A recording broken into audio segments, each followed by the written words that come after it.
Chelsea 3, Esperance 0, and Chelsea are through to the last 16 of the Club World Cup. Benfica awaits. We're going to talk about that. However, what did we see? We saw Andre Santos get a minute. We saw Josh Achinong get man of the match. Liam Delap gets a goal. Nkunku rolls back the years and all of a sudden looks like a competent footballer. And you start asking the question, where's that been? We're going to talk about the good. We're going to break down the bad. And we're going to talk about the downright ugly. However, there is also news regarding a new left winger that we're acquiring. With KDH playing on the right wing, all of a sudden, it's really eye-opening. We need another winger. And it looks like, according to David Ornstein, Gittens is imminent. We're going to break that down. We're going to talk about all of it and we're going to get it cracking. But before we get started, number one, hit the like button, subscribe to the channel, and let's get started. Look, let's get the transfer rumors out the way, and then we're going to get into the breakdown of the game for Chelsea 3, Esperance 0, and then we'll proceed with the the good, the bad, and the downright ugly. Actually, a very positive review today. What happened? Yesterday, there was recent news from David Ornstein and other sources such as Fabrizio Romano that Chelsea and Gittens is basically moving closer. There were talks held in America between Dortmund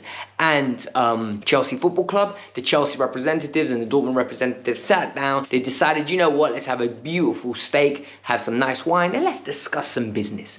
And apparently they are edging closer. And they're edging closer to a fee towards the range of £55 million. For me, that is a stupidly big fee. However, I've said it before, I'm gonna reiterate it again. I don't care at this point. I wouldn't spend 50 million on Gittens. However, they want to. So if you want to, you might as well go to 55 million because you must believe in him in some way or form. That means they believe he is going to come in, hit the ground running, and be a number one starter. Because there's no way they're paying 55 million pounds for a prospect. Ornstein said the deal's imminent. I believe him, and it's one of those things where, well, look, we can't get any worse. What I saw yesterday from Madueke and George, identifies that we need work on that wing. We genuinely need additions, and Estevao alone isn't going to be enough. But now let's break down the game. From a good standpoint, what happened? Chelsea won 3-0. Chelsea beat 3-0 Esteban, and what happened is, this is a good result because earlier in the day, Benfica beat Bayern Munich, meaning on Saturday we play against Bayern Munich. Today, I am going to be going away to España. I'm going to be chilling in España for 4 days. I'm going to be relaxing. I'm going to be back on Sunday. So I'm going to watch the game in Spain and I'm going to enjoy it and hopefully we win. And when I come back, we're going to have a great review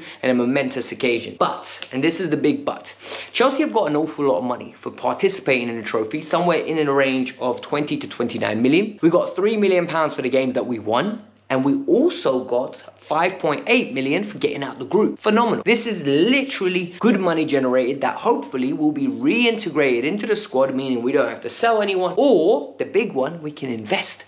Mike Maignan, 3 million, pay the money. But from the game, what happened? I took away that Delap is a very exciting striker. Look, a lot of you were really annoyed at me when I said Delap is young. I'm really worried if we're going to count on him for the season. Those reservations are still there. If you make him your number one striker, you're essentially saying, unless Delap takes a generational jump, unless he takes a huge jump, you're not going to compete for the league. And that's just the reality of it. We have to be honest. But yesterday he was brilliant. And not brilliant in the sense that he's going to be a Ballon d'Or winner, not his second coming of Harry Kane, but brilliant in the sense that he used his physicality. There was one occasion where he got the ball on the edge of the area, done a little shimmy, and he hit it. And he hit it with so much power, went straight at the keeper. Keeper got his body behind it, saved it. But for me, it was shot ball striking, and more importantly, ability to create some space and letting the shot fly. We don't do that enough at Chelsea. He had a few good link-up moments and then he got his goal. And his goal was very Diego Costa-esque. It didn't look pretty. However, it was his strength, it was his composure, it was his robustness. It got him in a position where he could just slot it. It was an interesting pass from Enzo Fernandez. Enzo Fernandez chips it into him. And that pass isn't good enough where, in my opinion, what happened next should happen. He put his arm on the defender, rolled the defender, cut inside, absolutely took one defender out the game, and then it was a slice pass. He caught the keeper out. Keeper didn't react quick enough. He basically tried to guess which way he was going to go. Wrong guess. He ended up in no man's land. Delap gets his first goal, done really well, didn't get booked. He'll be in the next round for Chelsea Football Club. Then Enzo Fernandez, another positive. Enzo has really impressed me from a GNA standpoint. Did you know that was Enzo's 16th assist? He got his 15th and 16th assist yesterday. Number one, the first one was from a set piece. Enzo's set pieces have really improved. And I don't understand why he doesn't take all of them for us. Like when you think about it, corners, free kicks, the ability to in-swing, out-swing, like he's a very good footballer from when the ball's dead. And he delivers a beautiful ball in. And what you saw is Tosin finishes it with composure, calm, and a great header.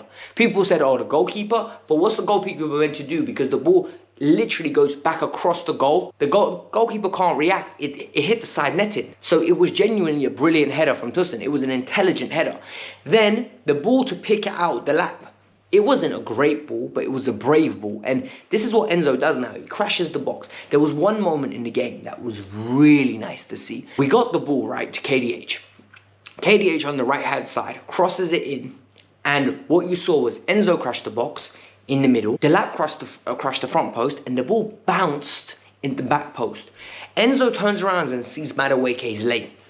Madueke got an earful from Enzo's. Enzo squared hit him. Absolutely Enzo squared. Maresca was shouting at him and Fernandez was shouting at him. And for me, this is so important. This is leadership. This is, you need to do your job.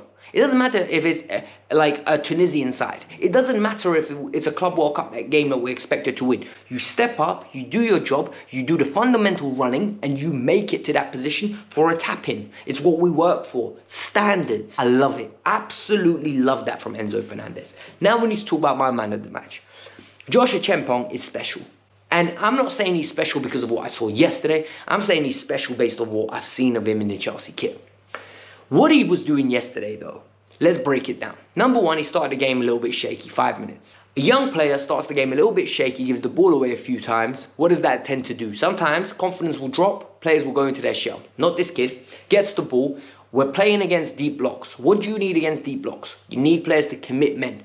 What did he do? First touch, forward, gets his body in between the defender, the midfielder. All of a sudden, he has to collapse. Someone from the defense has to come and attract him, and he lays the ball off, and there's space created with gaps in there. He attracts attention. He carries the ball the way Ruben Loftus-Cheek used to. The only difference was Ruben was absolutely massive, and Josh is very skinny at the moment, and hopefully he'll grow into his body.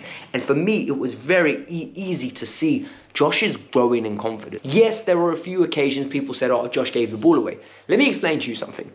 Giving the ball away is not a sin. I understand we live in an era now where people look at football in percentages, in numbers, right? Oh, he kept the ball 97% of the time. Oh, he completed 67%, 97% of the ball passes attempted. Whilst all that is cute, a lot of safety comes into that.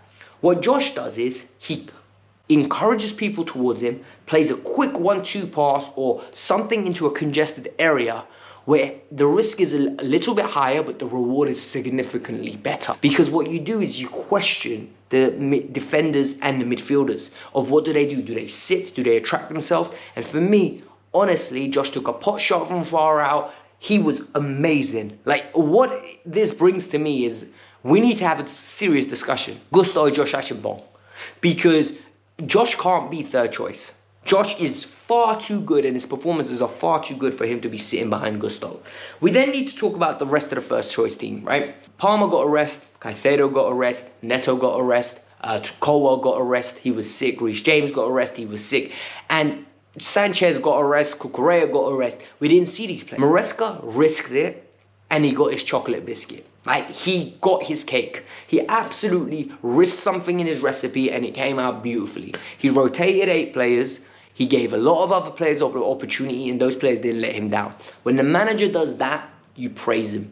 You can't stick it on him because at the end of the day, this is a results-based business. On some days it works, on some days it doesn't. When it works, you have to praise because he deserves the praise. He took the opportunity, he took the chance, he took the risk. He took a calculated gamble. And people don't like that, but it's the reality. Then what happened? I thought Gusto defensively, right? He gets a lot of stick offensively. And I think it's not fair asking a right back to do a midfield role when he's inverted. I thought Josh done it brilliantly. And what was so interesting was Gusto struggled a little bit, again, on the ball. But when we lost the ball, in the first 10 minutes, the number of times he sprinted to left back, in that heat, the ability to get back, the ability not to cut corners, the ability to win the ball back with intensity. Bravo. All I can say is bravo. Absolutely bravo. Молодец. Молодец, as we would say in Russian. Well, молодец. Like, well done. Absolutely well done, broski. Because for me, it's standards. It's fundamentals. This is someone fighting for his position. Gusto has been getting a lot of stick, and I don't like it. But he's deserved it. He hasn't been up to par. But yesterday, I thought he had a good game. The other thing we need to talk about, the third goal. We get a little bit of build-up plays towards the end of the game. Santos lays it off to George. George takes a pot shot. And all of a sudden, keeper parries it in. Chelsea 3-0. Chelsea are victorious. George gets a goal that really, for me, he will get because he takes pot shots. George came on and in 20 minutes or 30 minutes took more shots than Noni Madueke, looked more dangerous than Noni Madueke, and influenced the game more than Noni Madueke. For me, that's not right because I don't think George is even a tenth of the player Noni Madueke is at the moment. Like, Noni is so much more developed and like absolutely a superior player in every single way. But yet, his impact's not there. The other thing I want to say is we saw Giu, we saw Sa, we saw Isugu, and we saw Santos. Santos played half an hour. Isugu played close to 40 minutes. It was good. I thought they both were a little bit nervous, a little bit of passes being loose. However, this is the part of the parcel. People the other day had a go at me. They said, oh, why is he going to get sold? I never said he's going to get sold. I said, I'm worried he could get sold. I said, I have doubts. And I think Santos is that special. We need to show him a pathway.